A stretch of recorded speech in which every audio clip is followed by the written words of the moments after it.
Like it already. All right. Dream Team 718, welcome back. Welcome back. Oh wow. Another week out of the way. We about to step into a new week. And it's still early in the year, right? And I realized part of the one of the things that people struggle with, comparison.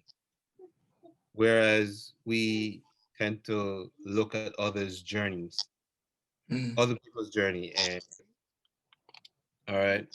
So I'm gonna kick it off. My thing is that I remember one time I had a friend. He and I are the same age. Ironically, his birthday is about 3 days before mine, and it was so like it's not even humbling. It hurt, you know, because this guy, he was a pilot, right, flying all over the world, and he's meeting all these people, he's having these experiences, and I get up and I go to work every day manhandled. you know, and I'm like, I don't have these adventures, you know, uh, uh, you know, I'm missing out. I'm missing out in life, you know. And then that once that seed is planted, man, like it just festers and it grows, and then it just multiplies and multiplies. So it got to the point I started questioning my self-worth, and then, the next thing you know, I'm in depression. Also, I, and and it's so funny. Like, it's these experiences that makes me and like enable me to understand like depression is not something that somebody decides to do, really, right? Um, yes, we make choices, and our choices lead us down a path, but it's like it's so many things. Like people wake up one morning and and that's when it hit them. It's like, wait a minute, I'm depressed. Like I'm battling these emotions, and I don't see a way out. Yeah, and it took me a while because I interacted with this guy on a daily basis, and it took me a while to realize that I compared my life to his, not understanding that's his life. I have my own life, I have my own journey, and it's easy for people to say, "Oh, hey, man, listen, you have your own journey, you have your own life. There are people out there that want the life that you have," and you're like, "I'm not meeting them." I don't know who these people are. So you saying that does not help me at all. Yeah. So it's I never really did talk therapy. So that I feel is part of the reason why it took so long to recognize what was happening and why it took me so long to overcome it. That's good. That's good. Yeah. And it just really it just helped me realize that, man, like comparison it's crazy, and it takes you down such a dangerous path. Like we feel that comparing ourselves to people who are doing better than us would help motivate us, but not always. Sometimes we look at ourselves and like, man, like why am I not achieving these things? So it took me a while. It took me a while. you know. It's good. Uh, now I'm able to be like, listen, man, that's their life. That's how they choose to do what they're doing. And obviously it's working for them. I can't say it'll work for me, but I'm doing what works for me, and I'll get there when I get and it's not. I won't say it's contentment, because it's not contentment per se. It's more about, oh, you know what? I know where I'm going, and I have a better understanding on what my journey looks like. That's so helpful, man. that that takes a lot of pressure off, man. Definitely. That takes a lot of pressure off, man. For sure. For sure. Yeah, it's you know can you imagine me as a life coach comparing me starting out and comparing myself to Tony Robbins? Oh man, you compare yourself to Tony Robbins, you don't start. Don't start. Like, he's only been, but see, that's the perspective thing that we lose. He's only been doing it for like 30 plus years, right? Like, and Ron, he's only been doing it for like 30 years. So, Ron, it's so crazy that you talk about that because it made me think about a lot of stuff. And I'm glad you mentioned talk therapy because talk therapy was one of the places where I identified that I would say things I should be better, I should be more along. And the one thing that is constantly checked or corrected in that language is should is like compared to what? Compared to who? Like so when you say I should have arrived by now, I should be doing better in life by now. Yeah. According to what? Like what's the standard? Because like what's the standard? And it wasn't until in talk therapy that she would challenge me and make me think about what are you comparing yourself to? It's crazy. Ben, I have a quick question. Have you ever compared yourself to like people like Mark Echo and Tommy Hilfiger? Like have you ever found yourself doing that or like your photography to anyone that's out there? I mean, yeah, I think that's a natural thing when you're doing something and you look for what's out there. At first it's like, all right, cool, I want to get some inspiration on people that are doing the same thing I'm doing. And then the next thing when you see all the work and it's like, oh man, they've done a lot. And then that's when it kind of starts the you start getting insecure a little bit, where it's like, oh man, I should be, like you said, it's why am I not in that position? But not realizing that everybody has their own journey, right? And for me, to sum it up, it's pretty much, I think Roosevelt said it, comparison is the thief of joy, or thief to joy, or something like that. And I think for the most part, when you compare yourself to somebody, especially somebody successful, you're taking away a big part of the equation, where it's like you're just seeing the success. Yeah. You're not seeing their journey. So I think that's the dangerous part of comparing yourself, because it's inevitably you're always going to feel down, in my opinion, when you're comparing yourself to someone else, just because there's always going to be something that other people have that you don't have. Right. But it's all relative, because there's always going to be something that you have that other people don't have. But that is the thing, like, but you never see that though. You never talk about that. How are you going to invade? Like, imagine having a vision board, right? How are you, what would you put on your vision board, right, to help you see that you have something unique to you? You have to have a team. You have to have a team like we have. You have to have people around. I think the biggest thing about mentoring, discipleship, fellowship, it has different names and forms, whether it's inside the church or outside the church. The sentiment is the same, right? You need people to speak into your life, and you have to allow people to speak into your life, right? And you can't be easily offended. I remember one of our first conversations we had, Ron.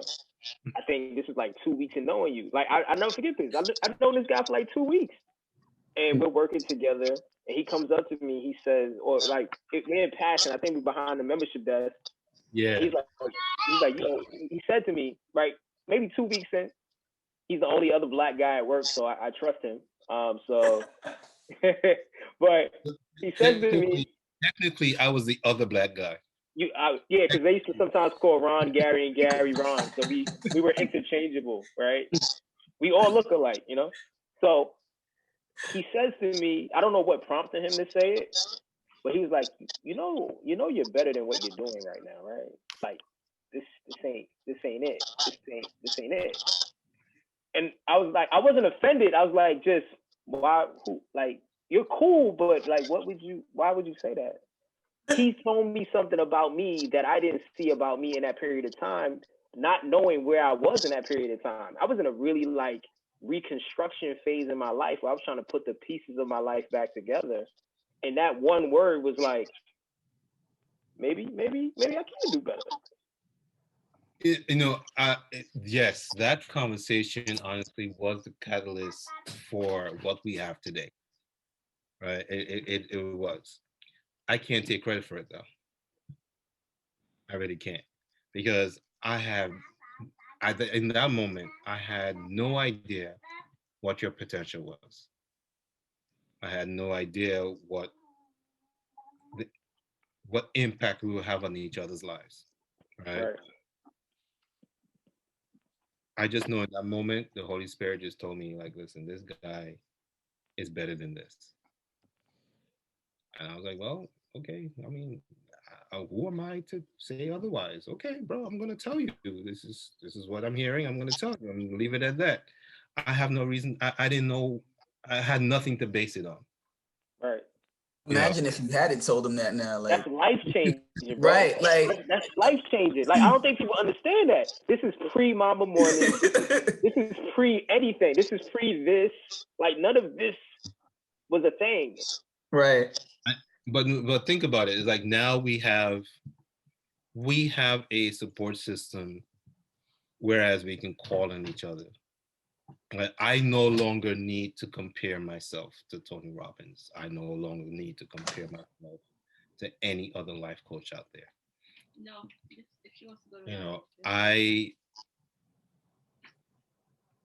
to I've had countless conversations with you, Gary. I've had countless conversations with you, Mike. And I think I've had, within the last 2 years, I've had more conversation with Ben than I have with the two of you combined.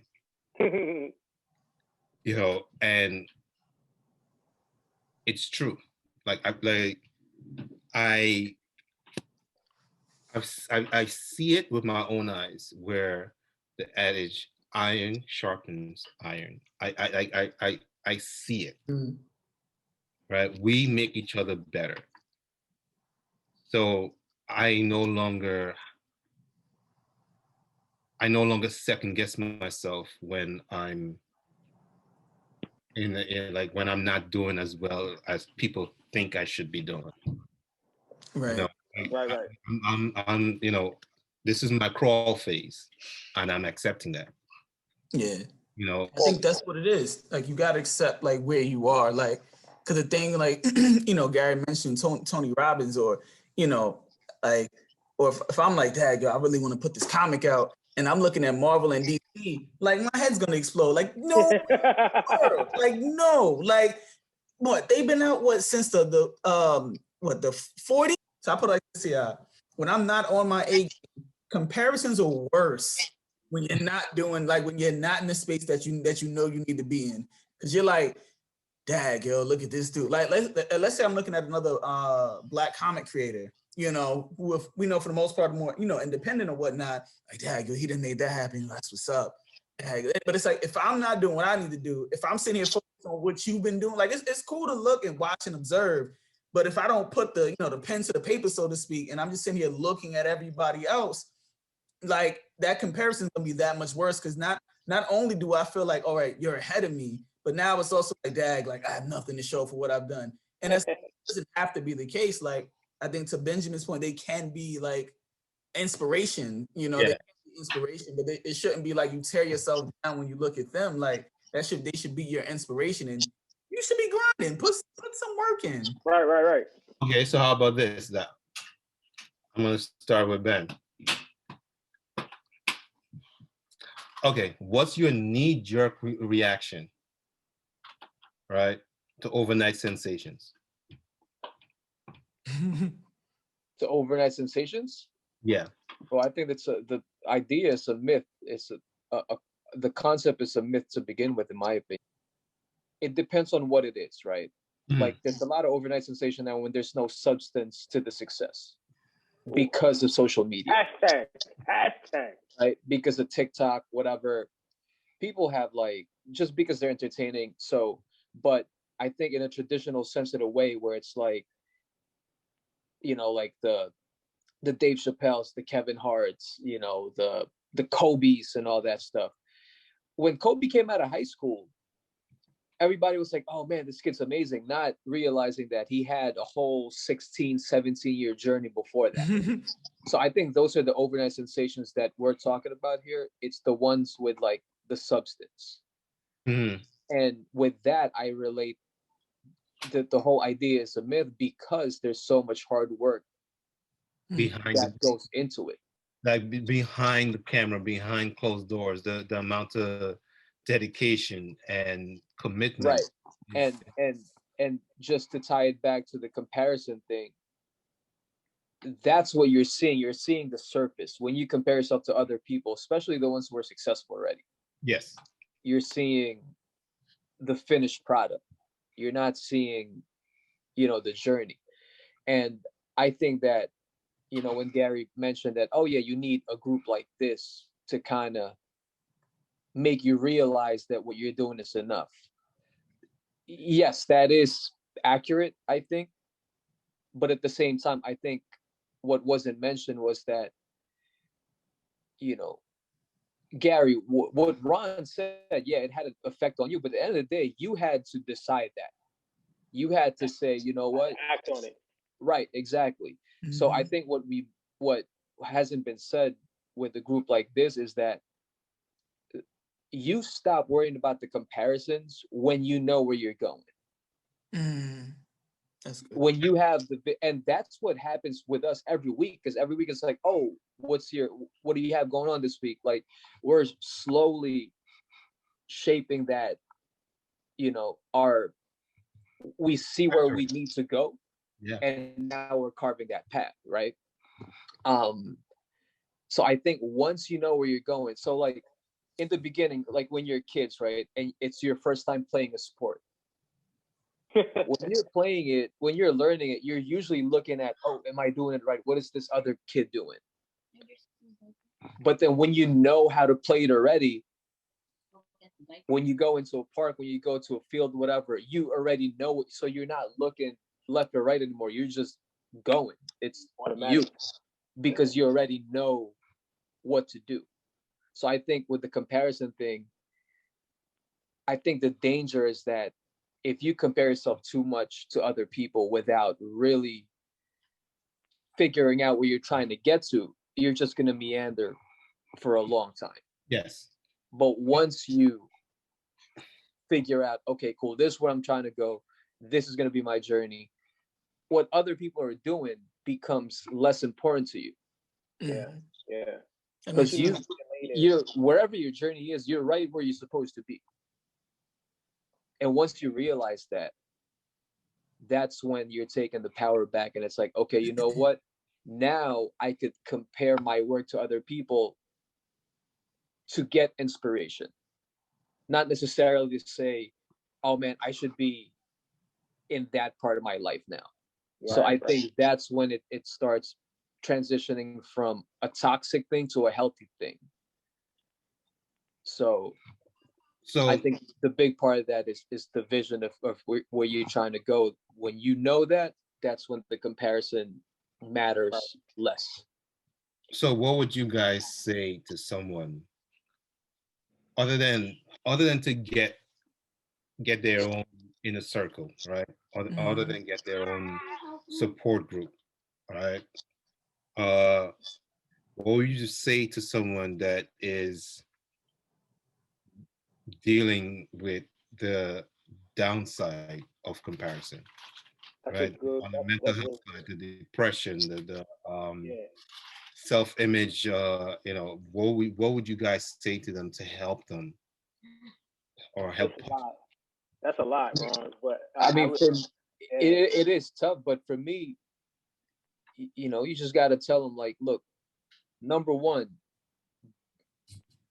you know, believe in your journey, right? And number two, believe in your own hype.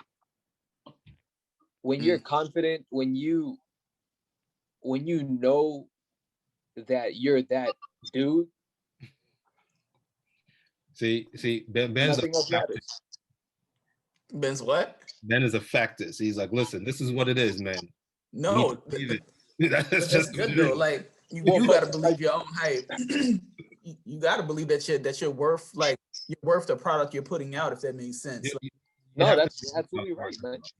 Yo, I was talking. It was funny. I was having this conversation with my mom. I think last night, the day before, and we was just talking about like my journey, right? And I was like, we was talking about relationships and stuff, and I was like, I guess the best starting point for me has been Jesus and therapy, right? Because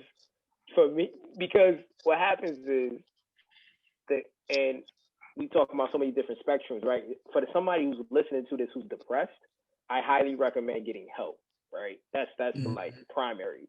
If you're listening to this and you're depressed, no matter where you are on that depression scale, you need help, right? Being depressed is never a good space, ever. And ever. It's never, because you're only hearing your thoughts, right? Help. Especially for our young men. So like you're always going to hear me speak a lot for young men, especially inner city young men, because that's my experience and that's what my heart I have for is young men. And any young man listening to it, the faster you can get over your pride and your inability to ask for help, the better off your life is going to be. Right? It's like cursive managers we had, right? Think about your worst manager or leader, right? Being on a team, you can't be married to anything. Like if you're married to an idea, nothing gets done because you'll be married to ideas that don't work. Yeah. Right? Real leaders have the ability to be like, yo, I know we've been doing this since 1936, but in 2021, it's not working. Should we try something else, y'all? And to be able to get over your ego, that I think that's one. And now getting back to what Ben said, it's good to, and what Mike said, it's good to have a healthy sense of and confidence in what you do, but never to the point of inflation of the ego, because you don't want to be on that end either, because then you can't listen to people tell you when you're tripping. So you got to be like trying to get to the middle as often as possible. And that's the thing. Like as much as I love Kanye, right? Like college dropout, like literally changed my life in regards to like how I listen to hip hop and I was like, there's a space for people like me. I was like, I don't, like, because everything before that was, like gangbanging and stuff like that. And I was like, oh shoot, this is different, but like second album came out at graduation, his ego graduated, right? Like he was, yeah. And it's just like, I think we want to get to a place where we're comfortable, but I think he was already very confident in his abilities, but the people around him wasn't, they were like, oh, you cool. Like we had to get with Jay, like, they thought he was talented, but they didn't know the extent to which, he could really launch off. And I think we want to get to a place where we're confident in abilities. We know what we're capable of, even if we don't have it out, like we have the vision and we're working toward it daily. But I think we want to get to a place where we don't get like overzealous or overconfident, like Gary said, married to an idea, because then, this is awesome. This is great. This is my beautiful twisted fantasy quality right here. Like, what do you mean? Like, and it's like, well, no, take a step back. Let's it could be the case. Let's look at it together though. So you definitely want to be a place where you're not egotistical about your work.